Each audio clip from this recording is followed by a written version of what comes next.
एमएट study centre में आप सभी का स्वागत है। हम लोग जो है यूपी पीजीटी परीक्षा में आए हुए प्रश्नों पर डिस्कशन कर रहे हैं। इससे पहले की क्लास में हम लोगों ने वर्ष 2002 में आए हुए प्रश्नों में प्रश्न संख्या 1 से लेकर 25 तक पर डिस्कशन कर लिया है। आज हम लोग प्रश्न संख्या 26 से लेकर के 50 पर डिस्कशन करेंगे। हम लोगों का डिस्कशन का उद्देश्य है पूर्व परीक्षा में जो प्रश्न आए हैं उनके सही उत्तर हमको प्राप्त हो जाएं तथा जुड़े हुए जो प्रश्न बाद की परीक्षाओं में आए हुए हैं या भविष्य में जो प्रश्न आ सकते हैं उनको भी समझ लिया जाए, इसीलिए यह डिस्कशन हम लोग कर रहे हैं। तो आइए हम लोग जो है आज की क्लास शुरू करते हैं और इस क्लास में हम लोग अपना पहला प्रश्न लेंगे जो प्रश्न संख्या 26 होगा। आइए, प्रश्न संख्या 26 है, निम्न में से किस तिथि को अंग्रेजों ने कलकत्ता पर पुनः अधिकार कर लिया? विकल्प नंबर 1 है 10 फरवरी 1756, दूसरा है 2 जनवरी 1757, तीसरा है 4 मार्च 1775, तीसरा है 3 अप्रैल 1775। अब इस प्रश्न को देखने से लगता है कि ये कहाँ से संबंधित होगा, तो यह प्रश्न जो है अंग्रेजों की बंगाल विजय से संबंधित है और सिराज और क्लाइव के मध्य का मामला है और इसका जो सही उत्तर होगा वह होगा 2 जनवरी 1757। इस प्रकरण को समझा जाए, एक कलकत्ता पर पुनः विजय का मामला कैसे सीन में आता है, कैसे हमारे सामने आता है। हुआ क्या था, 1756 ईस्वी में यूरोप में सप्तवर्षीय युद्ध शुरू हो गया। सप्तवर्षीय युद्ध में फ्रांस और इंग्लैंड आमने सामने हो गए। तो उस युद्ध के प्रभाव से, उस युद्ध से प्रभावित होकर के कलकत्ता में अंग्रेजों ने और चंद्रनगर में फ्रांसीसियों ने किलाबंदी प्रारंभ कर दी। तो नवाब ने मना किया कि हमारे शासन क्षेत्र में आप लोग किलाबंदी ना करिए। फ्रांसीसी मान गए लेकिन अंग्रेज नहीं माने। एक मामला ये था। दूसरा क्या था, उनकी जो सिराज की, नवाब सिराजुद्दौला की जो मौसी थी घसीटी बेगम, उनके खजाने को छिपाने का आरोपी राजवल्लभ तथा उसका पुत्र कृष्ण वल्लभ सिराजुद्दौला के न्याय से भाग करके कलकत्ता में छिप गए थे। सिराज ने मांगा लेकिन अंग्रेजों ने वापस नहीं किया। दूसरा मामला था, नवाब के प्रतिद्वंदी थे पूर्णिया के नवाब शौकत जंग, इनको जो है अंग्रेज प्रश्रय दे रहे थे और सिराज के विरुद्ध में भड़का रहे थे। इन सब कारणों से नवाब सिराजुद्दौला जो है क्रोधित था और उसने जो है 4 जून 1756 को कासिम बाजार पर आक्रमण कर दिया। अंग्रेजों ने भयभीत होकर आत्मसमर्पण कर दिया। इसके बाद सिराज ने क्या किया, 16 जून 1756 को कलकत्ता पर आक्रमण किया। 16 जून 1756 पर कलकत्ता पर आक्रमण किया। इस प्रश्न में यही है कि जब एक आक्रमण करके नवाब ने कब्जा कर लिया तो उसके बाद अंग्रेजों ने पुनः कब प्राप्त किया, यह प्रश्न यहीं से जुड़ा हुआ है जिसका उत्तर आगे मिलेगा। इसके पश्चात सिराज ने 16 जून 1756 को कलकत्ता पर आक्रमण किया। उसकी विशाल सेना देखकर फोर्ट विलियम के गवर्नर ड्रेक और सेनापति मिंचन भागकर कहाँ चले गए, फुल्टा में। फुल्टा एक जो है ज्वारग्रस्त द्वीप है जहाँ पर बहुत तेज ज्वार आता है, जहाँ पर नौसेना रहने पर ही आदमी रह सकता है और भारतीय नौसेना कमज़ोर थी, नवाब की नौसेना कमज़ोर थी, इसलिए कहाँ भाग चले गए, फुल्टा में चले गए।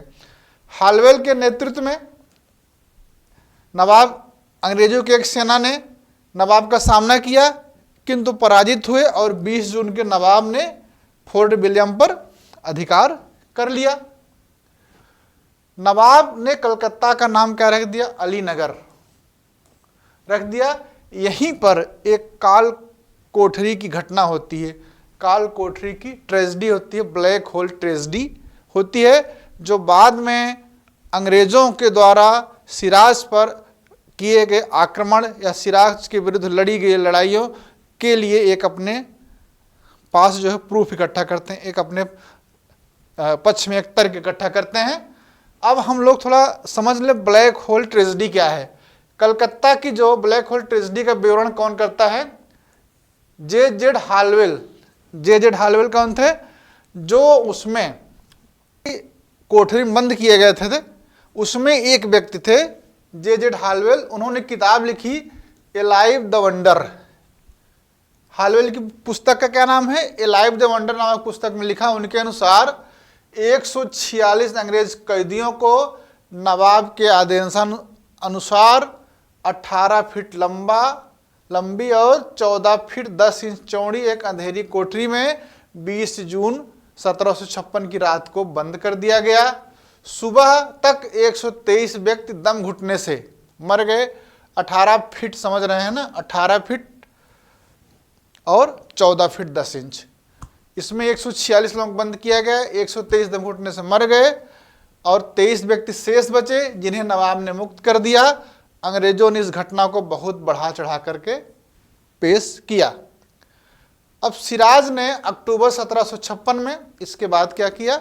अक्टूबर 1756 में पूर्णिया के नवाब जो शौकत जंग थे उनसे एक युद्ध लड़ा जिसे कहते हैं मनिहारी का युद्ध। अगर पूछा गया मनिहारी का युद्ध किसके किसके बीच हुआ, तो सिराज और पूर्णिया के नवाब शौकत जंग के बीच। इसमें शौकत जंग को पराजित करके सिराज ने मार डाला और घसीटी बेगम को अपने साथ महल ले गए। अब जब कलकत्ता पर 20 जून वाले मामले में पता चला कि सिराज ने अधिकार कर लिया है, अधिकार करके मानिकचंद को जो है उसका प्रभारी बना दिया गया है, तो कलकत्ता पर जब मिला तो मद्रास समाचार गया। अंग्रेजों ने मद्रास से एक नौसेना भेजी, किसके? एडमिरल वाटसन के नेतृत्व में। दूसरा एक पैदल सेना भेजी, किसके नेतृत्व में? कर्नल क्लाइव ने। 2 सेना भेजी, एक नौसेना एक पैदल सेना। क्लाइव ने 2 जनवरी 1757 को कलकत्ता पर पुनः अधिकार कर लिया। मानिकचंद कलकत्ता छोड़कर भाग गया। तो हमारे प्रश्न का उत्तर यही था, 2 जनवरी 1757, यही से प्रश्न था, कर लिया। सिराज ने विवश होकर क्लाइव से 9 फरवरी 1757 को अलीनगर की संधि की। हम लोग अगले प्रश्न में चलते हैं। प्रश्न नंबर 57 है, बंगाल में कुछ दस्तकारों पर अंग्रेजों ने अत्याचार किए। नंबर 1 जुलाहे, नंबर 2 बढ़ई, नंबर 3 सुनार, नंबर 4 कुम्हार। किस पर किया? दस्तकार जो थे उसमें से ये सब दस्तकार हैं। सही उत्तर क्या है? जुलाहे हैं। अब इसको समझा जाए, जुलाहे या इन्हें बुनकर भी कहते हैं, इन पर अत्याचार क्यों किया, उसके पीछे कारण क्या था और क्या क्या किया। आइए, वर्ष 1600 से लेकर 1757 तक भारत में ईस्ट इंडिया कंपनी की भूमिका एक ऐसे व्यापारिक निगम के रूप में थी जो भारत में माल या बहुमूल्य धातुएं लाता था, बदले में कपड़े, मसाले आदि भारतीय माल लेकर उन्हें विदेशों में बेचता था। उसके लाभ का मुख्य स्रोत विदेशों में भारतीय माल का विक्रय था। ये थी 1757 तक, जब तक प्लासी युद्ध नहीं हुआ था, बंगाल पर कब्जा नहीं हुआ था। फिर 1757 में प्लासी युद्ध के बाद उनके व्यापार में गुणात्मक परिवर्तन आया। अब बंगाल पर अपने राजनैतिक नियंत्रण के माध्यम से उन्होंने आर्थिक हित साधने का, पूरा करने का प्रयास किया और उत्पादन पर एकाधिकार स्थापित करना चाहा। और उसके बाद किया क्या? कंपनी ने अपनी राजनीतिक शक्ति का उपयोग करके बंगाल के बुनकरों या जुलाहों पर अपनी शर्तें लादना प्रारंभ की। नंबर 1 क्या है? बुनकरों को अपना माल कम तथा निर्धारित दामों पर बल्कि घाटे पर भी बेचने के लिए बाध्य किया। समझ गए? कम मजदूरी पर बुनकरों को काम करने के लिए मजबूर किया गया तथा भारतीय कारखानों में उनके काम करने पर रोक लगा दी। कम मजदूरी पर किया गया तो बहुत से जो है बुनकरों ने अपने अंगूठे कटवा लिए। समझ गए, अंगूठे कटवा लिए। कंपनी ने भारतीय विदेशी प्रतिद्वंदी व्यापारियों को बाहर कर दिया तो बंगाल के दस्तकारों को अधिक मजदूरी या दाम देने से उन्हें रोक दिया। जो थे उनको ज़्यादा मजदूरी नहीं देने दिया और शेष को उन्होंने बाहर ही कर दिया था। कंपनी के नौकरों ने कच्चे कपास की बिक्री पर एकाधिकार कर लिया तथा बंगाल के बुनकरों से मनमाने दाम वसूलने लगे। इस तरह बुनकर खरीदने वाले तथा बेचने वाले दोनों ही रूप में घाटे में रहे। इसलिए इस प्रश्न का उत्तर जुलाहे हैं जो बुनकर थे। आगे चलें। प्रश्न है 28। अंग्रेजों द्वारा भारत से धन निष्कासन के विचार की व्याख्या किसने की? विकल्प नंबर 1 है राजा राम मोहन राय, विकल्प नंबर 2 है महादेव गोविंद रानाडे, विकल्प नंबर 3 है दादा भाई नौरोजी, सर सैयद अहमद खां। धन निष्कासन या डेन थ्योरी किसने दिया था? दादा भाई नौरोजी ने दिया था ड्रेन थ्योरी। अब हम समझें ड्रेन थ्योरी है क्या, नौरोजी ने दिया था तो किस पुस्तक में दिया था, उसके संबंध में और कई तथ्य हैं जो परीक्षाओं में बार बार पूछे जाते हैं, उन पर हम लोग ध्यान देते हैं। धन की निकासी का मतलब है कि भारत उन समस्त भुगतानों से है जो भारत द्वारा ब्रिटेन को किए गए किंतु भारत को कोई प्रतिफल या उत्तरदायित्व नहीं मिला। हम जो है हमारे देश से, भारत से पैसा, धन, संपदा कहाँ जा रही है? ब्रिटेन जा रही है, लेकिन हमको कोई फायदा नहीं मिल रहा है। ये है धन निष्कासन। इसका मतलब हो गया धन निष्कासन। अब धन निष्कासन सिद्धांत अर्थात ड्रेन थ्योरी की व्याख्या सर्वप्रथम किसने की थी? दादा भाई नौरोजी ने। दादा भाई नौरोजी को old grand man of India भी कहा जाता है। इनकी एक पुस्तक है the poverty and un British rule in India. The poverty and un British rule in India एक पुस्तक है। इसी पुस्तक में उन्होंने ड्रेन थ्योरी की व्याख्या की है। भारत में गरीबी है, अन ब्रिटिश रूल है। शासन तो ब्रिटिश का है लेकिन रूल कैसा है? अन ब्रिटिश है। जो ब्रिटेन में जो शासन कर रहे हैं, स्वतंत्रता, समानता, न्याय, इन सब पर जोर दे रहे हैं, लोगों का अधिकार, विधि का शासन है, लेकिन यहां पर कैसा है? ये सब नहीं है, एब्सेंट है ये सब। तो ब्रिटिश रूल नहीं है, अन ब्रिटिश रूल है। इनकी पुस्तक का ही नाम था the poverty and un British rule in India. समझ गए ना? आगे चलें।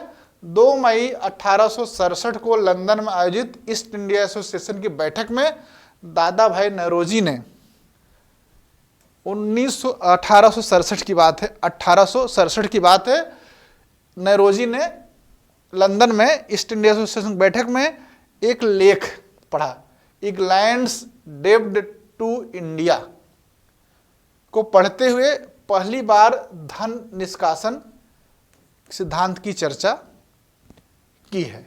किसमें? किस लेख में, किस निबंध में, किस हिस्से में? इंग्लैंड्स डेब्ट टू इंडिया। ये भी किसी न किसी परीक्षा में पूछा गया है। नौरोजी की पुस्तक the poverty and un British rule India का प्रकाशन 1901 में स्वान इसबोने चेन ने कहाँ किया? लंदन में किया। अब धन निकासी सिद्धांत से और कौन लोग जुड़े हैं उस व्याख्या में? मुख्य रूप से दादा भाई नौरोजी हैं, लेकिन उसमें डॉक्टर रमेश चंद्र दत्त, महादेव गोविंद रानाडे की भी महत्वपूर्ण भूमिका रही है उस सिद्धांत के प्रतिपादन में। और इस सिद्धांत का विरोध अमृत बाजार पत्रिका में किया गया, जिसका संपादन मोतीलाल घोष कर रहे थे। मराठा में किया गया, जिसका संपादन बाल गंगाधर तिलक कर रहे थे। परीक्षाओं में पूछा जाता है अमृत बाजार पत्रिका का संपादन किसने किया या मराठा किसने निकाला? हाँ, 1972 में रानाडे ने अपने व्याख्यान में भारत से पूंजी और संसाधनों के बहिर्गमन की आलोचना की, मतलब धन निष्कासन की आलोचना की, और कहा राष्ट्रीय पूंजी का 1/3 1/3 भाग किसी न किसी रूप में भारत से बाहर जा रहा है। ये बात किसने कही? राणा डे ने कही। नौरोजी ने इसे क्या कहा? अनिष्टों का अनिष्ट है, इविल्स ऑफ ऑल इविल्स, भूतों का भूत है, महाभूत है, अनिष्टों का अनिष्ट है, इविल ऑफ ऑल इविल की संज्ञा दी, और बताया भारत का धन बाहर जाता है, फिर वही धन भारत में ऋण के रूप में आता है, और फिर यह ऋण कुचक्र सा बन जाता है। भारत का धन बाहर गया, फिर वहाँ से ऋण के रूप में आया, फिर यहाँ से बाहर गया, फिर ऋण रूप में आया, एक कुचक्र बन जाता है जिसमें भारत की जनता कुछ नहीं पा रही है, केवल परेशान है, केवल दुखी है।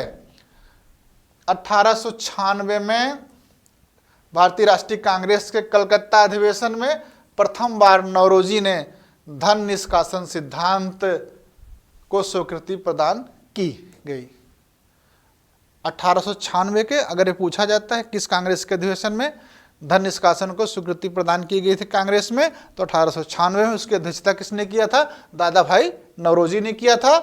रमेश चंद्र दत्त ने एक पुस्तक लिखी है इकोनॉमिक हिस्ट्री ऑफ इंडिया 1901 में, बहुत बार परीक्षाओं में पूछा गया है the economic history of India किसने लिखा है। उसमें धन निष्कासन के दुष्परिणामों को नादिर शाह जैसे विदेशी आक्रांताओं द्वारा की गई लूट मार से भी अधिक घातक बताया। नादिर शाह ने जितना लूट मार या लूटपाट करके यहाँ से धन नहीं ले गए तो उससे ज्यादा धन के निष्कासन से चला जा रहा है, और बताया यह बहते हुए घाव की तरह है। बहते हुए घाव कोई है, अगर कहीं पर वो बह रहा है तो शरीर के अंदर से इतना ब्लड है वो सब बाहर निकल जाएगा। इसी तरह से यह जो ड्रेन है, जो वेल्थ का ड्रेन है, उससे भारत का संपूर्ण धन ब्रिटेन चला जाएगा। 1901 में इंपीरियल लेजिस्लेटिव काउंसिल में बजट का भाषण करते हुए गोपाल कृष्ण गोखले ने धन निष्कासन का सिद्धांत प्रस्तुत किया। अगर ये प्रश्न पूछे इंपीरियल लेजिस्लेटिव काउंसिल में सबसे प्रथम जो है बार ड्रेन थ्योरी को किसने प्रस्तुत किया, तो गोपाल कृष्ण गोखले ने किया। ठीक है, अगला प्रश्न लोग लेते हैं। तालुकदारी व्यवस्था का संबंध था नंबर 1 बिहार से, नंबर 2 अवध से, नंबर 3 उत्तर पश्चिम से, नंबर 4 मद्रास से। तो इस प्रश्न का सही उत्तर क्या होगा? अवध से है। इसको हम लोग समझते हैं कि तालुकदारी क्या है और अवध से कैसे जुड़ी हुई है। तालुकदारी का संबंध अवध क्षेत्र उत्तर प्रदेश से में भूमि कर व्यवस्था से है। यह व्यवस्था माहलवाड़ी का एक रूप थी। माहलवाड़ी व्यवस्था जो थी उसी का एक रूप जो अवध में लागू थी, वो क्या थी? तालुकदारी व्यवस्था।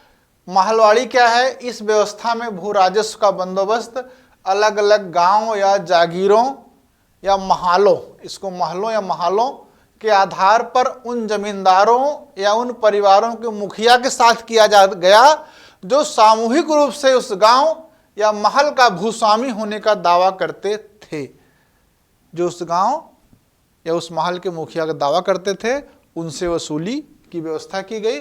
पंजाब में इसे ग्राम प्रथा भी कहते थे। तो पूछा जाएगा कि माहलवाड़ी को पंजाब में क्या कहते थे? इस पद्धति के जन्मदाता थे हाल्ट मैकेंजी, लेकिन 1833 में मार्टिन बर्ड और जेम्स टॉमसन के बंदोबस्त में सबसे अच्छे रूप में सामने आई। इस व्यवस्था में पहली बार क्या किया गया? लगान तय करने के लिए मानचित्रों एवं पंजियों का प्रयोग किया गया। यह भूमि व्यवस्था मार्टिन बर्ड के निर्देशन में हुई, के डायरेक्शन में हुई थी। इसीलिए उत्तर भारत में भूमि कर व्यवस्था का प्रवर्तक मार्टिन बर्ड को माना जाता है। उत्तर भारत में भूमि कर व्यवस्था का प्रवर्तक कौन है? उत्तर होगा मार्टिन बर्ड। आगे चलिए, 1855 में लॉर्ड डलहौजी के समय सहारनपुर नियम आया। उसके अनुसार लगान की व्यवस्था 50% निर्धारित की गई, क्योंकि इसमें लगान की व्यवस्था शुरू से अस्थिर थी। कभी 88% लगान लिया जाता था, कभी 66% लिया जाता था। लेकिन डलहौजी ने 1855 में एक नियम लाया, जिस नियम का नाम था सहारनपुर नियम। उसके तहत जो है लगान की मात्रा को निश्चित कर दिया गया और बताया गया कि लगान जो है कि राशि उपज का 50% वसूली जाएगी। और ये महालवाड़ी व्यवस्था उत्तर प्रदेश में थी, मध्य प्रांत और पंजाब में थी। ब्रिटिश भूभाग के 30% एरिया में, अगर ये प्रश्न पूछा जाए कि महालवाड़ी ब्रिटिश भूभाग में उस समय कितने प्रतिशत क्षेत्रों पर थी, तो उसका उत्तर होगा कि 30% क्षेत्रों पर महालवाड़ी को लगाया गया था। संख्या 30 है।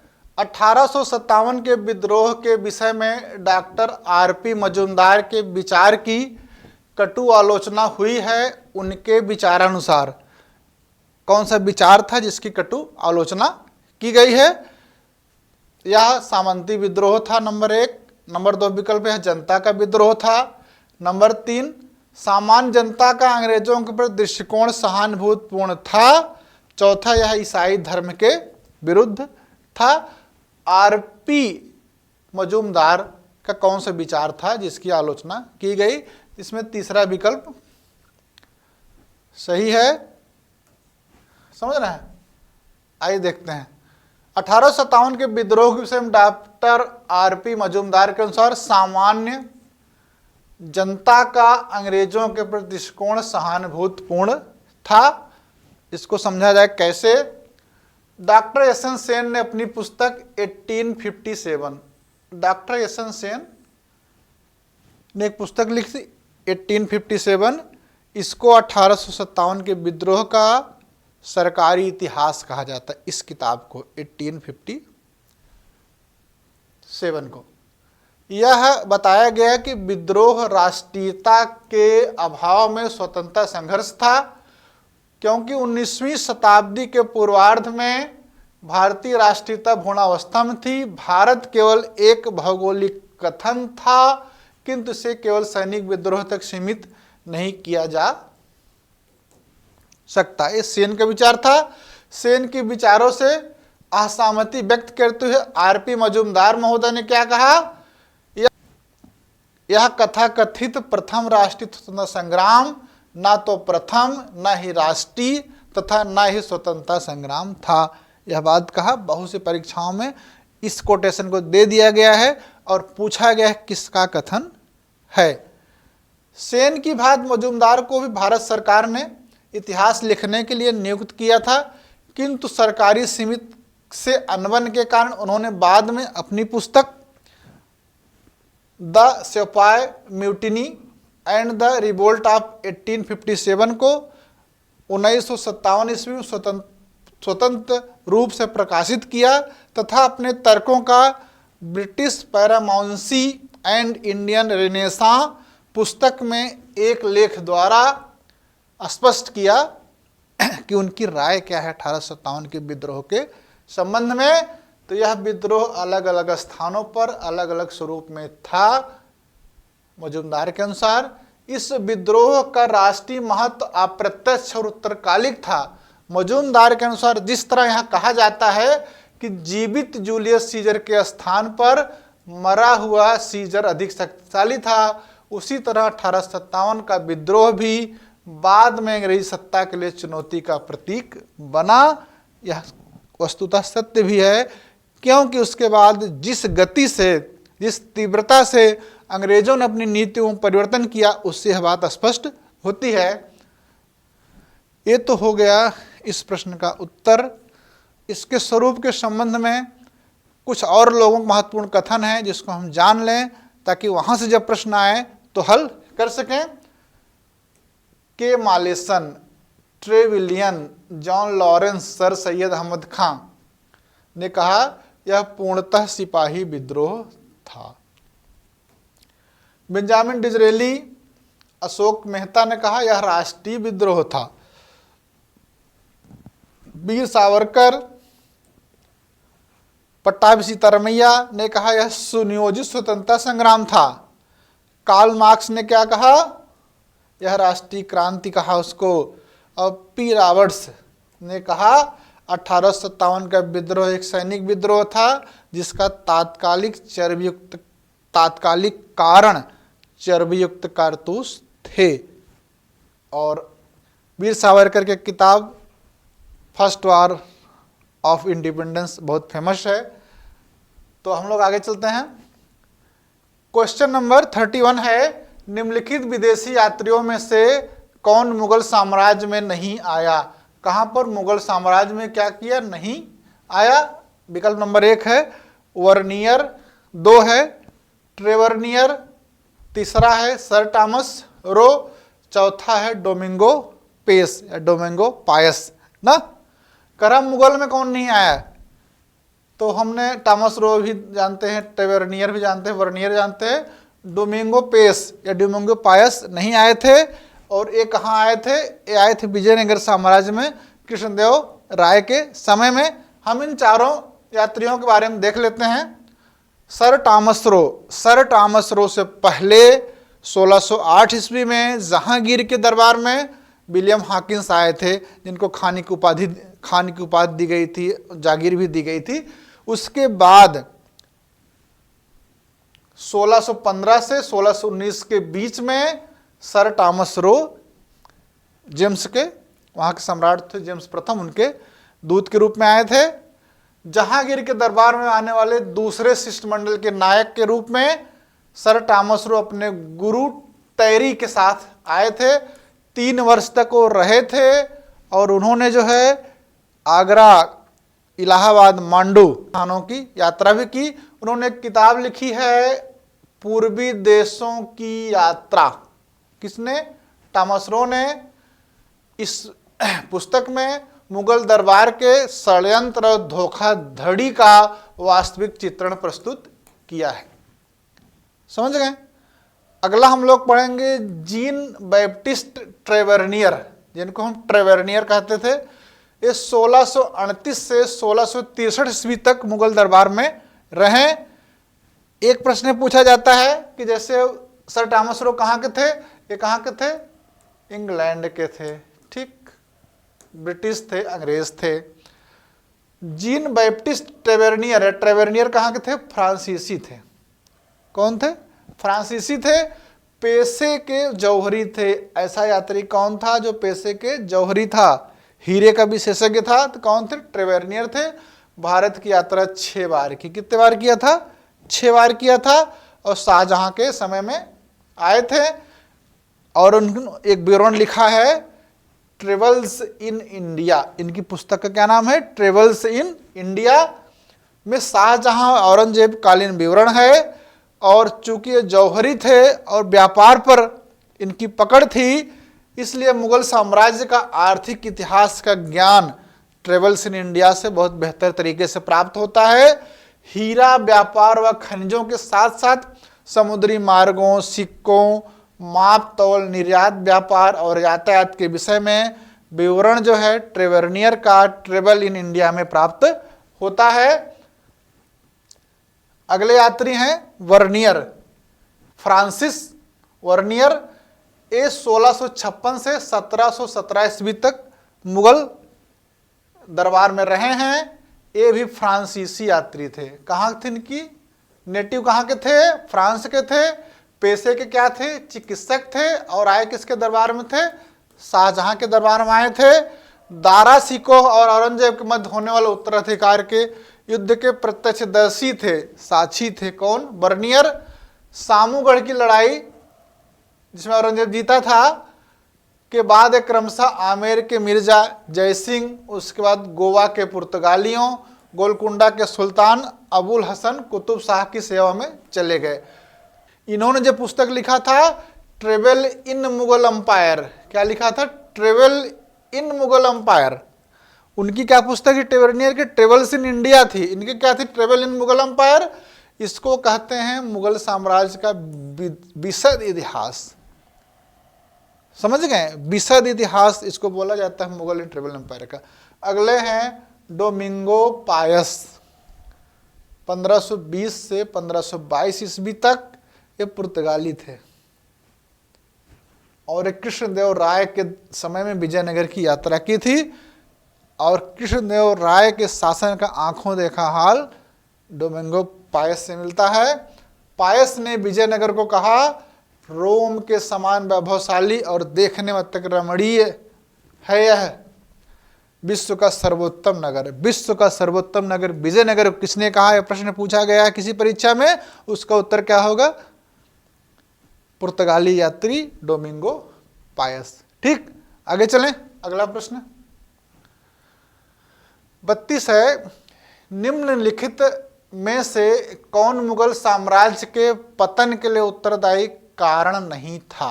नंबर 1 विदेशी आक्रमण, नंबर 2 कृषक असंतोष, नंबर 3 कमजोर उत्तराधिकारी, नंबर 4 प्राकृतिक आपदाएं। अब इसको आप विकल्प देखेंगे तभी आपको क्लियर हो जाएगा कि प्राकृतिक आपदा जो है कारण नहीं रही है, लेकिन अन्य कौन कौन से कारण हैं उसको सरसरी निगाह में देख लिया जाए ताकि हमको याद रहे।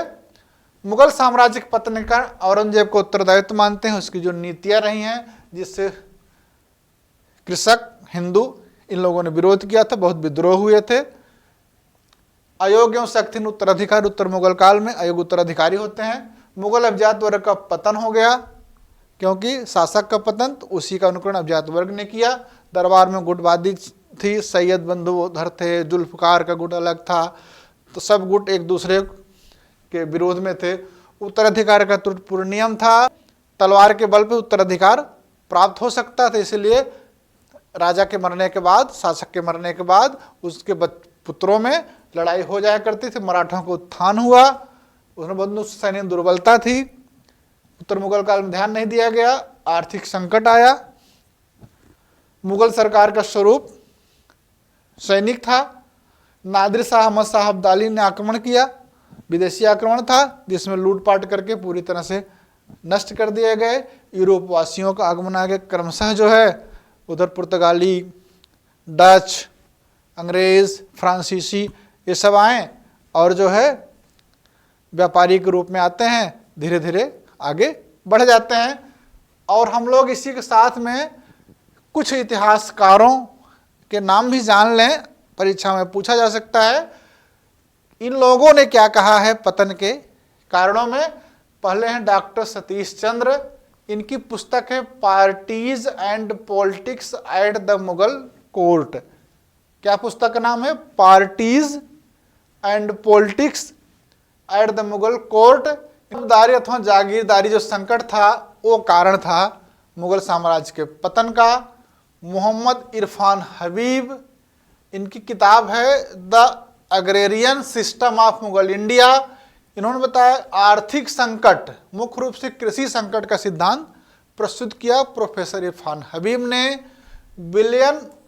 विलियम अरविन ने कहा कि पुस्तक है the army of Indian Mughals, उसमें कहा सैनिक अक्षमता के कारण मुगल साम्राज्य का पतन हुआ। मोहम्मद अहमद सिद्दीकी ये कहते हैं कि राजनीतिक, शासकीय और आर्थिक दुर्बलता ने सम्मिलित रूप से मुगल साम्राज्य को समाप्त किया। जदनाथ सरकार की एक किताब है फॉल ऑफ मुगल एम्पायर। किसकी किताब है, जदनाथ सरकार की। उन्होंने कहा सैनिक एवं राजनीतिक दुर्बलता। क्या कहा, सैनिक और राजनीतिक दुर्बलता। एक बार प्रश्न ये पूछा गया है कि मनसबदारी और जागीरदारी संकट को मुगल साम्राज्य का पतन का कारण किसने माना है, तो डॉक्टर सतीश चंद्रा ने। पुस्तक क्या है, parties and politics at the Mughal empire. आगे बढ़े, प्रश्न संख्या 33 है,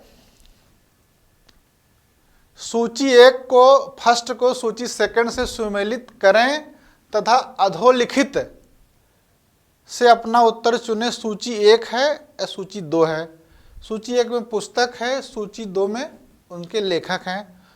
पुस्तक है खुलासत उल तवारीख, लुब उल तवारीख दूसरी है, सी है फुतुहात आलमगीरी, डी है नुस्खाए दिलकुशा। राइटर हैं भीमसेन बुरहानपुरी, ईश्वरदास नागर, राय वृंदावन, सुजान राय हैं। अब इसको हम लोग थोड़ा समझ लें। अब ABCD है, 4 विकल्प दिए गए हैं। तो देखिए ये जो पुस्तक है खुलासतुल तवारीख, इसको लिखा है सुजान राय ने। लुबुत तवारीख कज़वीनी की है, जिसे राय वृंदावन से जोड़ा जाता है। फुतुहात आलमगीरी ईश्वरदास नागर ने लिखा है। नुस्ख दिलकुशा भीमसेन कायस्थ बुरहानपुरी ने लिखा है। अब जिस विकल्प में ZYXW देखिए पहला विकल्प मिल जाता है, इसलिए ये उत्तर सही है। तो इसको और अच्छे से समझ लिया जाए। खुलासत उल तवारीख सुजान राय खत्री ने लिखा, बात हो गई। लुब उल तवारीख किताब मूलतः पुस्तक अब्दुल लतीफ कज़वीनी की है, जो राय वृंदावन से जोड़ी गई है। फुतुहात आलमगीरी को लिखा ईश्वरदास नागर ने। नुस्खा दिलकुशा भीमसेन कायस्थ बुरहानपुरी, ये इंपॉर्टेंट है, बार बार परीक्षाओं में पूछी जाती है। औरंगजेब के समय की है। औरंगजेब अपने साम्राज्य में इतिहास लेखन के विरुद्ध में था, इसीलिए खाफी खान ने एक पुस्तक लिखी है मुंतखब तवारीख। चोरी से लिखना पड़ा, गुप्त रूप से लिखना पड़ा। मुंतखब उल तवारीख बहुत बार परीक्षा में पूछा गया है, गुप्त रूप से करना पड़ा, जिसमें औरंगजेब के शासन की आलोचना की गई है। औरंगजेब के समय में और भी कई ऐतिहासिक रचनाएं हुई हैं, जिसमें मिर्जा गुलाम काजिम का आलमगीरनामा, मोहम्मद साकी का माआसिर आलमगीरी, देख लीजिए बहुत महत्वपूर्ण किताब है। माआसिर आलमगीरी किसकी है? मोहम्मद साकी की। जदुनाथ सरकार, डॉक्टर जदुनाथ सरकार, इसको मुगल साम्राज्य के गजेटियर कहते हैं। किसको? मोहम्मद साकी की माआसिर आलमगीरी। औरंगजेब के आदेश पर मुस्लिम उलेमाओं की एक मंडली ने फतवा आलमगीरी नाम से इस्लामिक कानूनों की बृहद संहिता तैयार की। इसको आप लोग वेरी वेरी वेरी इंपॉर्टेंट में डाल लीजिए। यह जो है परीक्षाओं में बहुत बार पूछा गया है। फतवा आलमगीरी किससे संबंधित है? इस्लामिक कानूनों से। कौन लिखा है? औरंगजेब के समय में, औरंगजेब के आदेश पर। औरंगजेब ने लिखा है, औरंगजेब के आदेश पर मुस्लिम उलेमाओं की एक मंडली ने लिखा है। तो यहाँ जितनी पुस्तकें दी गई हैं, हर पुस्तक आपको याद होनी चाहिए, रिवीजन करके जाइएगा, ताकि परीक्षा में आप गलत ना करें। आगे चलें। बाबर के आक्रमण के समय विजयनगर साम्राज्य का शासक कौन था? नंबर 1 वीर नरसिंह, विकल्प नंबर 2 कृष्णदेव राय, विकल्प नंबर 3 राम राय, विकल्प नंबर 4 अच्युत राय। तो सही उत्तर क्या होगा? सही उत्तर होगा कृष्णदेव राय। बाबर ने अपनी आत्मकथा लिखी है, सबको पता है, बाबरनामा या तुजुक ए बाबरी, तुजुक ए बाबरी। किस भाषा में लिखी गई है? तुर्की में। उसमें जो है उसने 2 हिंदू शासकों का कहता है कि उसके समय 2 हिंदू शासक थे, उसमें से एक कृष्णदेव राय थे। बाबर ने अपनी आत्मकथा तुजुक ए बाबरी में उल्लेख किया है कि विजयनगर का शासक कृष्णदेव राय तत्कालीन हिंदू शासकों में सर्वाधिक शक्तिशाली था। अब कालक्रम भी देख लीजिए तो आपको मैच कर जाएगा। एग्जैक्ट वही कालक्रम रहे हैं बाबर और कृष्णदेव राय के। बाबर ने भारत पर जो रहा है, भारत में 1526 से 1530 ईस्वी तक, और कृष्णदेव राय का शासन रहा है 1509 से 1529। आगे, कृष्णदेव राय के दरबार में अष्टदिग्गज कौन थे? अष्टदिग्गज पूछा जाता, अष्टप्रधान पूछा जाता, नवरत्न पूछे जाते हैं ना, इस तरह से। विकल्प 1 है 8 तेलुगु कवि, नंबर 2 8 मंत्री, नंबर 3 8 सलाहकार, नंबर 4 8 महासेनापति। क्या होगा इस प्रश्न का उत्तर? बहुत सरल क्वेश्चन है, हाँ, 8 तेलुगु कवि हम लोग समझ ले अष्टदिग्गज होता क्या है और 8 तेलुगु कवि कौन कौन से हैं। अष्टदिग्गज का अर्थ है 8 दिशाओं में हाथी। इसका जो शाब्दिक अर्थ है वो क्या है? 8 दिशाओं में हाथी। प्राचीन हिंदू परंपरा के अनुसार 8 हाथी 8 दिशाओं में पृथ्वी को पकड़ते हैं।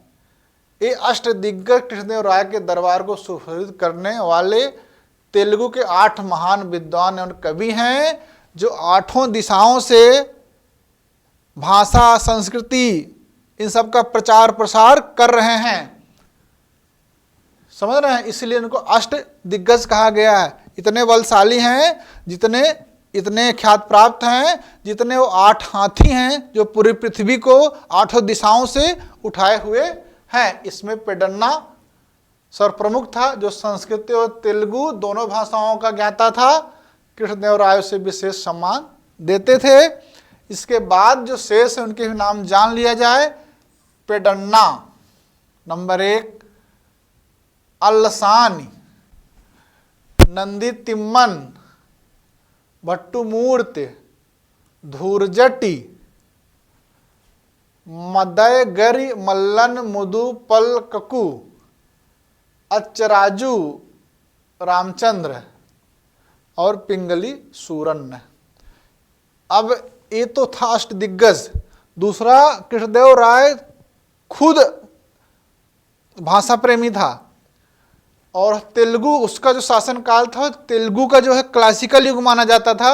मतलब तेलुगु के विकास ने अपनी चरम अवस्था को प्राप्त कर लिया था और उसने तेलुगु में लिखा था आमुक्तमाल्यद, एक पुस्तक लिखी थी, एक ग्रंथ लिखा था कृष्णदेव राय ने तेलुगु में, आमुक्तमाल्यद, जिसमें उन्होंने राजनीतिक तथा प्रशासनिक विचार थे और इसीलिए उसको तेलुगु में, भाषा में, कविता में इतना ज़्यादा इंटरेस्ट था। आंध्र भोज, अभिनव भोज और आंध्र पितामह जैसे नामों से भी जाना जाता था कृष्णदेव राय को। अभिनव भोज किसकी उपाधि है? आंध्र भोज किसकी उपाधि है? आंध्र पितामह किसकी उपाधि है? कृष्णदेव राय पर तुरंत आप पहुंचिए। उसकी जो तेलुगु पुस्तक है आमुक्तमाल्यद, तो किस पर लिखी गई है? राजनीति और प्रशासन पर। आमुक्तमाल्यद का विषय राजनीति और प्रशासन है। और संस्कृति में भी उन्होंने ग्रंथ संस्कृत में भी लिखा है, जाम्बवती कल्याणम, जाम्बवती कल्याणम, जाम्बवती कल्याणम नाटक लिखा है, जो राज्य के वार्षिक बसंत उत्सव के दौरान आम जनता को दिखाया जाता था। 2 रचनाएं कृष्णदेव राय की याद रखिएगा, परीक्षाओं में बार बार रिपीट होता है। अगला है प्रश्न 36 है। उपलब्ध स्रोतों के आधार पर शिवाजी का उदय अनुरेखित किया जा सकता है 1644 ईस्वी में, 1649 ईस्वी में, 1947 ईस्वी में, 1650 ईस्वी में। इसमें है, प्रश्न पूछा गया है कि अब शिवाजी पैदा हुए 1627 में, उसके बाद वो कौन सा डेट है, कट ऑफ डेट है, जिसके बाद से शिवाजी उत्तरोत्तर आगे ही बढ़ते गए। तो 1643 में है और विकल्प में है नहीं, तो हम लोग 1644 मानेंगे। और इस प्रश्न का सही उत्तर 1644 है। वह किस प्रकार है उसको हम लोग आगे देखते हैं। चलिए, 20 अप्रैल 1627 में पूना के निकट शिवनेर के दुर्ग में शिवाजी का जन्म हुआ। कई बार पूछा गया है शिवाजी का जन्म कहाँ हुआ है। शिवनेर का दुर्ग, पुरंदर का दुर्ग, चाकन का दुर्ग, जावली का दुर्ग, तो कहाँ शिवनेर में हुआ था। उनके पिता शाहजी भोसले हैं, माता का नाम क्या था? जीजाबाई था। शिवाजी ने हिंदू पद पातशाही अंगीकार किया, गाय था ब्राह्मणों की रक्षा का व्रत लिया और हिंदू धर्मोद्धारक की उपाधि ग्रहण की। सर्वप्रथम शिवाजी ने 1643 में 1643 में बीजापुर के सिंहगढ़ के किले में, किस किले में अधिकार किया। तत्पश्चात 1646 में उन्होंने तोरण पर अधिकार कर लिया। उसके बाद 1656 तक शिवाजी ने चाकन, पुरंदर, बारामती, सुपा, तिकोना, लोहगढ़ आदि किलों पर वो अधिकार कर लिए। तो एक कट ऑफ डेट है, जिसके बाद शिवाजी उत्तरोत्तर आगे को बढ़े हैं, पीछे नहीं गए हैं। और 1656 में शिवाजी की महत्वपूर्ण विजय कहाँ, जावली की थी, जिसे चंद्रराव मौर्य की हत्या करके विजित किया था। और अप्रैल 1656 में शिवाजी ने रायगढ़ को भी अपनी राजधानी बनाया था उस समय। 1657 में शिवाजी की पहली मुलाकात मुगलों से हुई, पहली बार मुकाबला मुगलों से हुआ। यह प्रश्न पूछा गया है, शिवाजी को पहली बार मुगलों का सामना कब किए हैं, किस सन में किए हैं? 1657 में। उसका उत्तर होगा जब वह बीजापुर की तरफ से मुगलों से लड़ा, जुन्नार लूटा तथा कोंकण को विजित किया। जब 1657 में मुगलों से शिवाजी का मुकाबला हुआ था, तब शिवाजी जो है बीजापुर की ओर से मुगलों के विरोध में लड़ रहे थे। आगे चलें। प्रश्न है 37। पानीपत के तृतीय युद्ध में मराठों ने अस्थायी रूप से किससे सहायता प्राप्त करने में सफलता प्राप्त की थी? जब जो है पानीपत का तीसरा युद्ध था, तो किससे जो है कोशिश की थी और तैयार भी हो गया था? पहला विकल्प है सिखों से, नंबर 2 राजपूतों से, नंबर 3 रोहिल्यों से, चौथा है जाटों से। इसका सही उत्तर क्या होगा? जाट होंगे। अभी सूरजमल भी आएंगे और इनकी उपाधि भी आएगी जाटों का अफलातून। पानीपत का तृतीय युद्ध कब हुआ था? 21 जनवरी 1761 में। जाट सूरजमल के नेतृत्व में मराठों को सहयोग देने के लिए राजी हो गए, समझ रहे हैं। लेकिन युद्ध की टैक्टिक्स को लेकर के सूरजमल और भाऊ, क्या नाम था? सदाशिव भाऊ, जो मराठा सेनापति थे। सूरजमल का यह मानना था, जाट नेता सूरजमल का मानना था, मराठा उसी रूप से युद्ध करें, उसी पद्धति से करें जिस पद्धति में वो पारंगत हैं। और मराठा जो है युद्ध के लिए गुरिल्ला पद्धति या छापामार पद्धति से पारंगत थे, लेकिन वो मुगलों की तरह युद्ध करना चाहते थे। वो जो है युद्ध के अपने परंपरागत तरीकों को नहीं अपनाना चाहते थे। इस पर विवाद था और सूरजमल ने भाऊ को परामर्श दिया कि वह स्त्रियां एवं बच्चों जो सैनिकों के साथ थे तथा भारी तोपें तथा ऐश्वर्य सामग्री झांसी अथवा ग्वालियर में छोड़ दें।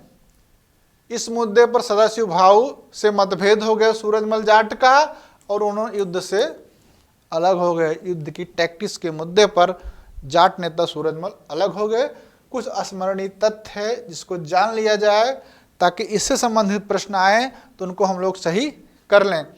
जाट जो है दिल्ली, मथुरा और आगरा के समीपवर्ती क्षेत्रों में कृषि कार्य करने वाले मूलतः जमींदार थे। इन्होंने औरंगजेब की नीतियों के विरोध में विद्रोह किया। पहली बार सर्वप्रथम विद्रोह किया तिलुपत के जमींदार गोकुल ने 1669 ईस्वी में। यह प्रश्न पूछा गया है किसी न किसी परीक्षा में। पुनः जो है 1686 में राजा राम और रामचेरा ने भी विद्रोह किया। और एक मामला है, राजा राम ने सिकंदरिया स्थित अकबर के मकबरे में घुसकर हड्डियां निकाली और उसको जला दिया। जानते हैं क्यों? क्योंकि औरंगजेब जो है कि हिंदू विरोधी नीतियों के कारण जो है और उसके कार्यों से हिंदुओं को मुस्लिम बनाने की गति तेज की गई थी। तो राजा राम ने कहा रुको, तुम्हारे परदादा को हम हिंदू बना देते हैं। और उन लोगों ने सिकंदरिया के मकबरे से अकबर के 100 की हड्डियां निकाली और हिंदू रीति से जला दिया। ये है उसका मतलब। आगे तो जाट के आए हैं चूड़ामन 1690 से 1721 तक। 1700 में इसने भरतपुर राज्य की नींव रखी और थीम को अपनी राजधानी बनाया। जाटों की राजधानी क्या थी? थीम थी। और भरतपुर राज्य की नींव किसने रखा था? चूड़ामन ने। यहाँ पर एक दुर्ग बनाया, मुगलों की शक्ति को चुनौती दिया चूड़ामन ने।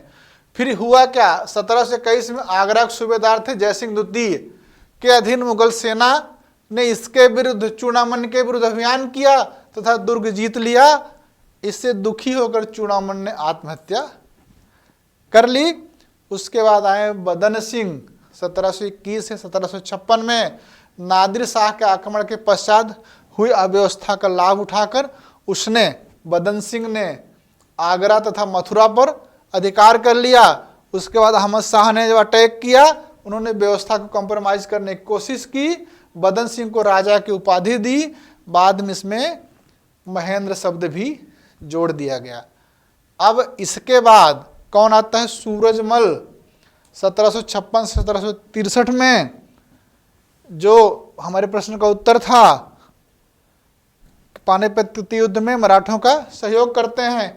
इन्हों जाटों का अफलातून कहा जाता है, प्लेटो कहा जाता है। किसका? जाटों का। आगे चलें।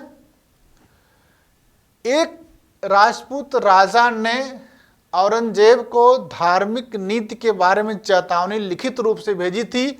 उसका नाम था विकल्प 1 जयपुर के महाराजा कृपाल सिंह, नंबर 2 जोधपुर के महाराजा जसवंत सिंह, नंबर 3 बीकानेर के महाराजा शार्दुल सिंह, नंबर 3 किशनगढ़ के महाराजा जयपाल सिंह। क्या होगा इसका उत्तर?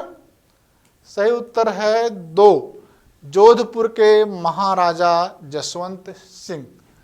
औरंगजेब द्वारा 1663 में सती प्रथा पर प्रतिबंध, 1665 से मुस्लिम व्यापारियों पर 2.5% बिक्री कर तथा हिंदुओं पर 5% दुगुना बिक्री कर लगाने, हिंदुओं पर तीर्थ यात्रा कर लगाने, जजिया कर लगाने जैसे अलोकप्रिय कार्यों से व्यथित होकर के जोधपुर के महाराजा जसवंत सिंह ने औरंगजेब को लिखित चेतावनी दी, लेकिन औरंगजेब ने कोई ध्यान नहीं दिया। तो उत्तर क्या होगा?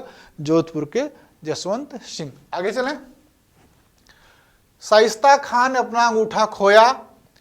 नंबर 1 शीश महल में, विकल्प नंबर 2 हवा महल में, विकल्प नंबर 3 लाल महल में, विकल्प नंबर 4 ताज महल में।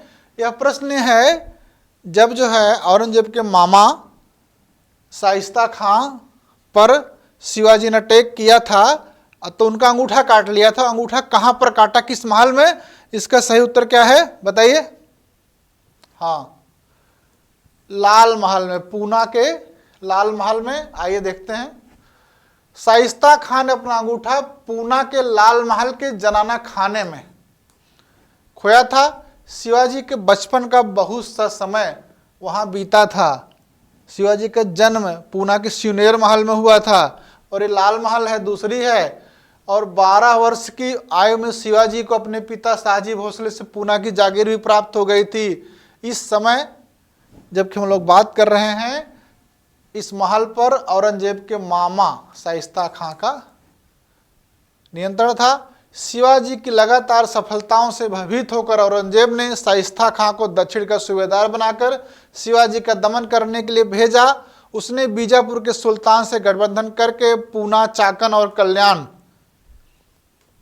और यहां तक संपूर्ण उत्तरी कोंकण के दुर्गों पर अधिकार कर लिया। वर्षा ऋतु के आने पर शाइस्ता खां पूना के लाल महल में ठहर गया। शिवाजी ने कूटनीति से काम लिया और 15 अप्रैल 1663 को रात्रि के समय 400 सैनिकों के साथ, मवालियों के साथ बाराती के रूप में उस महल में प्रवेश कर गए। एक हमले से शाइस्ता खां घबरा गया और खिड़की के रास्ते भाग खड़ा हुआ। शिवाजी की तलवार के प्रहार से उसका एक अंगूठा कट गया। उसका पुत्र अब्दुल फतेह खां और अन्य मुगल सैनिक मौत के घाट उतार दिए गए। लाल महल के जनाना खाने में विश्राम कर रहा था और गुप्त रूप से कई लोग घूस दे करके बाराती के रूप में वो प्रवेश कर गए और शिवाजी शाइस्ता खां की हत्या करने वाला था। जनाने खान की एक महिला ने दीपक बुझा दिया। अंधेरे का फायदा उठा करके शाइस्ता खां खिड़की से कूदने का प्रयास किया और इधर शिवाजी ने तलवार से वार किया और उसका एक अंगूठा कट गया। तो इसका सही उत्तर क्या होगा? लाल महल। आगे चलें। शिवाजी के दबीर या सामंत कौन थे? दत्ताजी त्रिभरक नंबर 1 विकल्प है, नंबर 2 रामचंद्र त्रिभरक दूसरे विकल्प हैं, तीसरा अन्नाजी दत्तो विकल्प नंबर 3, चौथा रावजी नीराजी। समझ रहे हैं? तो इसमें रामचंद्र त्रिभरक जो है, रामचंद्र त्रिभरक, ये कौन है? शिवाजी के दबीर या सामंत। अब हम लोग समझ लें दबीर या सामंत कौन है। यह मामला हमको अष्टप्रधान तक ले जाएगा, उनके कार्यों को भी समझ लेंगे हम लोग। आइए, शिवाजी के दबीर या सुमंत रामचंद्र त्रिभरक थे। दबीर या सुमंत अष्टप्रधान के अंग थे। शिवाजी के समय 8 प्रधानों में 7 अन्य, एक तो हो गए रामचंद्र त्रिभरक। अष्टप्रधानों एक होता पेशवा। पेशवा कौन थे? मोरोपंत त्रिंबक पिंगले पेशवा थे। एक होता अमात्य मजमुआदार। अष्टप्रधानों में रामचंद्र नीलकंठ थे। एक होता वाकिया नबीस, दत्ताजी पंत त्रिंबक थे। एक होता सुरु नबीस, बालाजी अण्णाजी पंत दत्तो थे। सर नौबत सेनापति होता है। 2 थे हमीर राव मोहिते, नेतोजी पालकर। पंडित राव मोरेश्वर थे। न्यायाधीश नीराजी राव जी थे। समझ गए? शिवाजी के समय में इन पदों पर कौन कौन व्यक्ति थे वो हम लोग समझ गए। और ये होते क्या हैं इनको समझ लीजिए। अष्टप्रधान शासन सबसे राजा होता था जो शिवाजी थे, उसका अष्टप्रधान होते थे। शासन का वास्तविक संचालन करने वाले मंत्री थे, जिनका कार्य था राजा को परामर्श देना मात्र। इसे किसी भी अर्थ में मंत्रिमंडल नहीं कहा जा सकता था।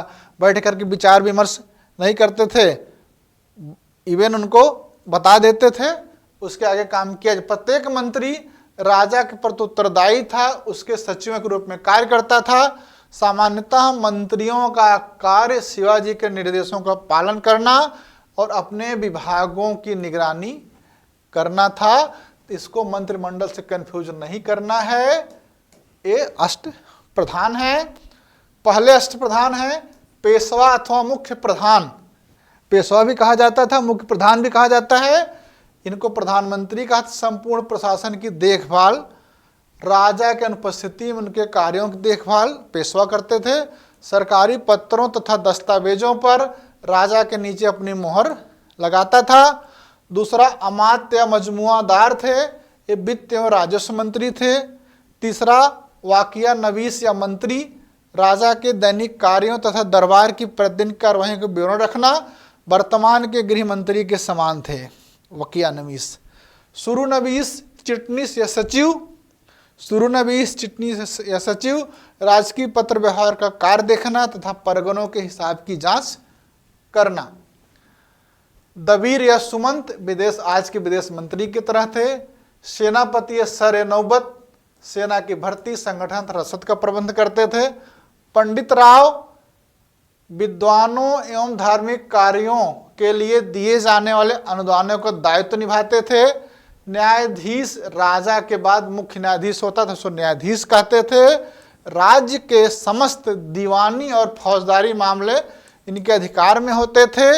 सेनापति के अतिरिक्त सभी ब्राह्मण होते थे। और पंडित राव और न्यायाधीश इन दोनों को छोड़कर शेष को अवसर आने पर सेना का नेतृत्व भी करना पड़ता था। प्रत्येक मंत्री के अधीन 8 अधिकारी होते थे जो कार्यों को निष्पादन में सहयोग करते थे। दीवान सचिव, मजूमदार किसको कहते हैं? लेखा परीक्षक एवं लेखाकार। फड़निस उपलेखा परीक्षक। सबनिस कार्यालय प्रभारी। चिटनिस पत्राचार लिपिक। कारखानिस अधिकारी। जमादार खजांची। पोर्टनिस रोकड़िया। इसलिए बता रहा हूं क्योंकि परीक्षा में एक और दे देगा दीवान, आगे सचिव, एक और दे देगा मजूमदार, आगे लेखा परीक्षक। इस तरह से उनको मिलाने के लिए दे देगा। आपको पता होना चाहिए कि मराठा के समय में जो अधिकारी हैं ये आज के समय में इनके अर्थ क्या हैं। आगे चलिए प्रश्न नंबर 41 देखते हैं। निम्नलिखित मौर्यवंशी शासकों में किसने केवल कश्मीर पर शासन किया? नंबर 1 बृहद्रथ, विकल्प नंबर 2 दशरथ, विकल्प नंबर 3 संप्रति, विकल्प नंबर 4 जालौक। इसका सही उत्तर क्या होगा?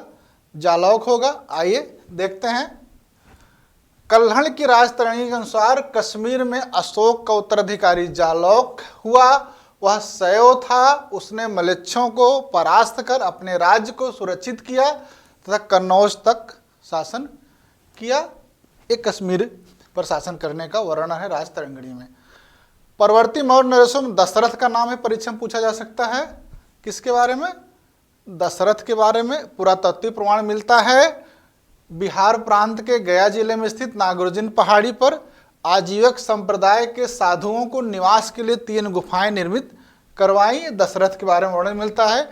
इनकी दीवारों पर खुदे लेखों से ज्ञात होता अशोक की तरह देवानाम्पी की उपाधि धारण करता था। प्रश्न पूछा गया है अशोक के बाद देवानाम्पी की उपाधि धारण करने वाला दूसरा मौर्य शासक कौन था?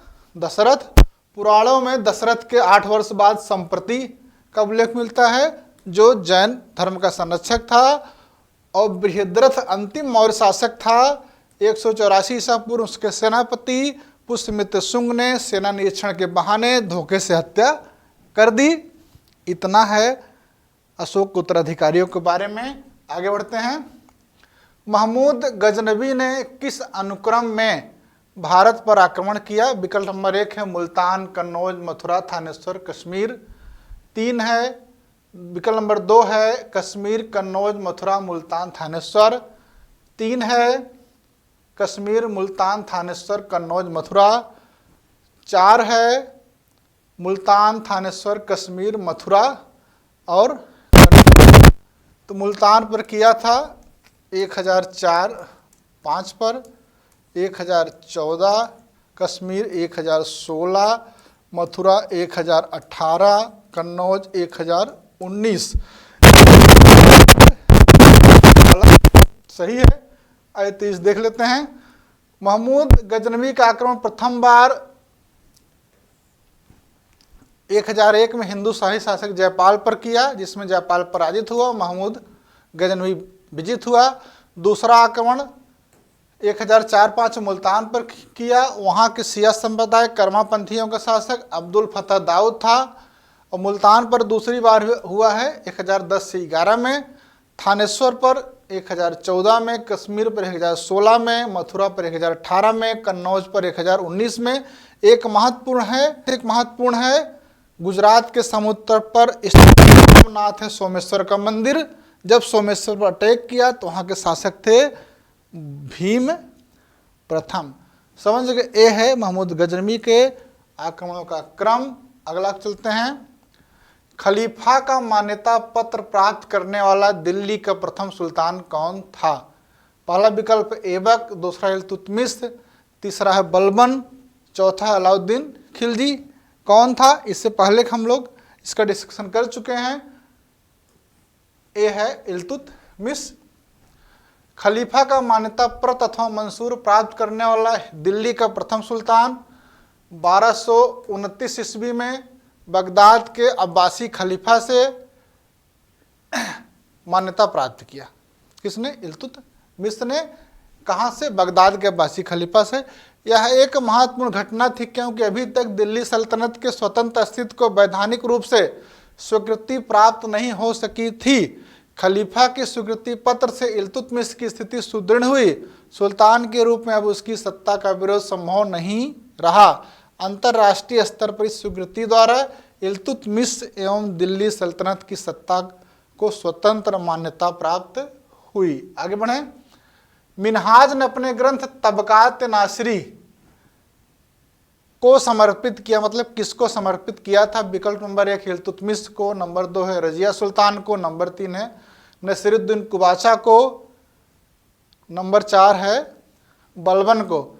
देखिए इसमें जो नसीरुद्दीन महमूद है वह विकल्प में नहीं है, लेकिन उसका जो नायब मुमालिक है बलबन है, इसलिए यहाँ उत्तर तो हम लोग बलबन लगाते हैं। लेकिन अगर नसीरुद्दीन महमूद विकल्प में रहेगा तो उत्तर बलबन नहीं लगाना है। नसीरुद्दीन महमूद जो है 1246 से 1265 में जो है दिल्ली सल्तनत का सुल्तान था। इसका जो मुख्य काजी कौन था? मिनहाज उस सिराज था। उसने तबकात नासिरी लिखी, जिसका नामकरण सुल्तान नसीरुद्दीन महमूद के नाम पे किया। तबकात नासरी नसीरुद्दीन, उसे ही समर्पित किया। वह कवि था।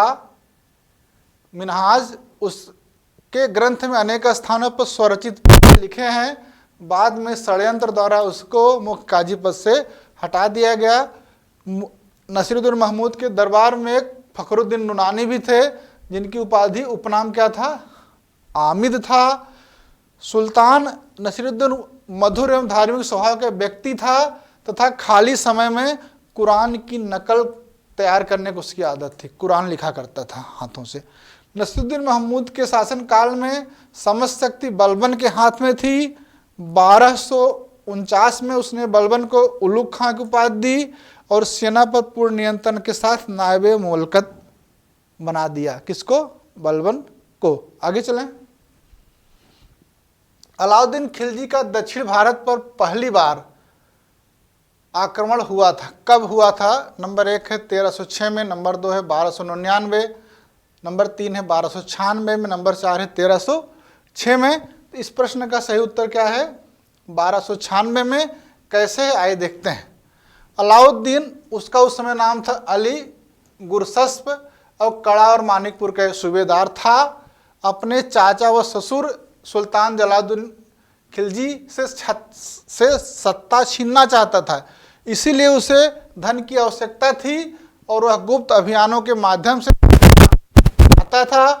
1293 में भिलसा पर छापे के दौरान उसे देवगिरी की यादव राजधानी संपत्ति के बारे में पता चला और 1296 ईस्वी में देवगिरी के शासक रामचंद्र देव को पराजित करके अपार धन संपदा प्राप्त की। यही अलाउद्दीन की दक्षिण भारत पर प्रथम आक्रमण था। अलाउद्दीन के समय सबसे पहला आक्रमण जब वो सुल्तान बना 1303 ईस्वी में तेलंगाना पर किया। वहाँ के शासक प्रतापरुद्रदेव ने आक्रमण को दिया। उसके पश्चात अलाउद्दीन कुछ वर्षों तक दक्षिणी की ओर सका।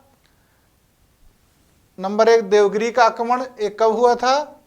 1307 में। कारण क्या था? वार्षिक कर जो पहली बार हो एलिसपुर का जो है राजस्व देते थे, नहीं दिया। क्या इसमें रामचंद्र देव ने आत्मसमर्पण किया, दिल्ली लाया गया, रामचंद्र देव का राज्य लौटा दिया, उससे राय रायन की उपाधि दी, एक चंदोबा देकर सम्मानित किया, 1 लाख सोने के टके तथा नौसारी का जिला अलाउद्दीन खिलजी द्वारा इसको दिया गया। तेलंगाना पर 1309 में आक्रमण तथा 1310 में विजय हुई। पिछली विफलता तो 1303 में थी और का बदला लेने के लिए दूसरा देवगिरी उसके पास आ गया था, तो एक आधार मिल रहा था। तेलंगाना का शासक प्रतापरुद्र द्वितीय ने संधि प्रस्ताव के रूप में सोने की मूर्ति बनवाकर उसके गले में सोने की जंजीर डालकर आत्मसमर्पण हेतु काफूर को भेजा। काफूर को कोहिनूर हीरा भी दिया। अलाउद्दीन खिलजी के पास एक तेलंगाना से कोहिनूर हीरा प्राप्त हुआ था। 1310 ईस्वी में बीरबललाल द्वितीय ने संधि कर ली अलाउद्दीन से, बहुत सा धन दिया, वार्षिक कर देना स्वीकार किया, पांड्य राज पर आक्रमण करने का मार्ग बताने का आश्वासन दिया और दिल्ली आया। अलाउद्दीन उसका राज वापस कर दिया, एक विशेष खिलयत दी, एक मुकुट और छत्र दिया, 10 लाख टके की थैली दी। मतलब होयसल से हो गया मामला सेठ। पांड्य 1311 में कारण दोनों भाई वीर पांड्य सुंदर पांड्य में सिंहासन के लिए झगड़ा था और कपूर सुदूर दक्षिण पहुंचना चाहता था। धन की दृष्टि से सबसे सफल आक्रमण माबर या पांड्य का था। रामचंद्र की मृत्युपरांत उसके पुत्र शंकरदेव दिल्ली से संबंध विच्छेद कर लिया, तो 1313 में देवगिरी पर दूसरा आक्रमण किया गया और देवगिरी के अधिकांश भाग को दिल्ली में मिला लिया गया। हम लोग देख लेते हैं, कई बार पूछा गया है कि यादव कहाँ के शासक थे, काकती कहाँ के थे, होयसल कहाँ के थे, पांडे कहाँ के थे। खिलजी के समय दक्षिण के 4 खिलजी के समय दक्षिण के 4 जो है शक्तिशाली राज्य यादव उस समय थे। रामचंद्र देव, शंकर देव के बारे में हम लोगों ने देखा। बरंगल तेलंगाना के कौन थे? काकतीय थे। प्रतापरुद्र द्वितीय शासक थे। होयसल बीरबललाल द्वितीय थे, बीरबलाल तृतीय, द्वितीय नहीं तृतीय। और मदुरा या माबर के थे पांड्य, वीर पांड्य और सुंदर पांड्य। इसको ऐसे याद करना है, देवगिरी के यादव, वारंगल के काकती, द्वार समुद्र के होयसल, मदुरा के पांड्य। अगला क्वेश्चन है, तुगलकनामा का रचयिता कौन था? नंबर 1 अफीक, विकल्प नंबर 2 जियाउद्दीन बरनी, विकल्प नंबर 3 अमीर खुसरो, विकल्प नंबर 4 फरिश्ता। तो इसका सही उत्तर क्या है? अमीर खुसरो। आइए और चीजें जान लेते हैं हम लोग। तुगलकनामा का रचयिता अमीर खुसरो है, उसकी अन्य रचनाएं क्या हैं ना, पूछा जा सकता है, आराम से पढ़ते हैं। खजानिल फुतूह, तारीख अलाई, किनानुस्सादैन, मिफ्ताउल फुतूह, खमसा पजगंज, मतला उल अनवर, सीरी व फरहाद, लैला व मजनू, आइन सिकंदरी, हस्त बिहस्त, देवलू देवी व खिजर खां, नाज उल फतूह, नूर सिपह, रसैल इजाज, अफजल उल फयाह, अफजल उल फरायद, तारीख दिल्ली। अमीर खुसरो ने अपनी प्रसिद्ध मनसबी नूह सिफिर, मतलब होता नौ आकाश में, भारतीय जलवायु, पशु पक्षी, धार्मिक विश्वासों और जन भाषाओं का उल्लेख किया है। वह भारत की तुलना स्वर्ग के उद्यानों से करता है। एक बार परीक्षा में पूछा गया है। भारतीय भूमि के उपजाऊपन, इसकी शीतोष्ण जलवायु और मोरों की प्रशंसा करता है। अमीर खुसरो का जन्म कहाँ हुआ था, जान लिया जाए। एटा जिले के पटियाली में, कहाँ पर? एटा जिले के पटियाली में 1253 ईस्वी हुआ था। उसने बलबन के ज्येष्ठ पुत्र मुहम्मद के आश्रय में काव्य सृजन किया। वह निजामुद्दीन औलिया का शिष्य था। औलिया ने अमीर खुसरो को तुर्क-अल्लाह की उपाधि दी। परीक्षा में पूछा गया तुर्क-अल्लाह की उपाधि किसकी है? अमीर खुसरो की। वह बलबन से लेकर गैसुद्दीन तुगलक के समय तक कई सुल्तानों के दरबार में रहा है। खुसरो संभवतः सर्वप्रथम भारतीय मुसलमान लेखक था जिसने हिंदी शब्दों एवं मुहावरों का प्रयोग किया और भारतीय विषयों पर लिखा। खुसरो ने हिंदवी का प्रयोग कर उसको प्रोत्साहन दिया। उन्होंने अपनी पुस्तक गुर्रतुल कमाल, क्या नाम पुस्तक का? गुर्रतुल कमाल में लिखा है, मैं एक भारतीय तुर्क हूँ, आपको हिंदवी में उत्तर दे सकता हूँ, मेरे अंदर मिस्री शक्कर नहीं है। अरबी में बात करूं, उसी पुस्तक में लिखते कि मैं भारतीय हिंद, कई बार पूछा गया है तूतिया हिंदी की बात किसकी हूं, मुझसे कुछ हिंदी में पूछो जिससे मैं अच्छी तरह सकूं। ये अगला प्रश्न है 47। महबूब इलाही उपाधि थी, किसकी उपाधि थी? विकल्प नंबर 1 मोइनुद्दीन चिश्ती की, विकल्प नंबर 2 हमीदुद्दीन नागौरी की, विकल्प नंबर 3 नसीरुद्दीन चिराग की, विकल्प नंबर 4 निजामुद्दीन औलिया की। इसका उत्तर क्या होगा? निजामुद्दीन औलिया की। शेख निजामुद्दीन औलिया शेख फरीद के शिष्य थे। इनका जन्म बदायूं में हुआ था 1236 ईस्वी में। निजामुद्दीन औलिया ने दिल्ली के 7 सुल्तानों के राज्यकाल देखे, किसी के भी दरबार में कभी नहीं गए, लेकिन शेख ने उनसे गए। जलालुद्दीन फिरोज शाह खिलजी शेख से मिलने के लिए उत्सुक था, लेकिन शेख ने उनसे भेंट करने से इनकार कर दिया। जब अलाउद्दीन ने उनसे मिलने की आज्ञा मांगी तो शेख ने उत्तर दिया, मेरे मकान में 2 दरवाजे हैं, यदि सुल्तान एक के द्वारा आएगा तो मैं दूसरे के द्वारा चला जाऊंगा। मुबारक शाह भी चाहता था कि शेख अन्य उलेमा और सूफियों की तरह दरबार में आए।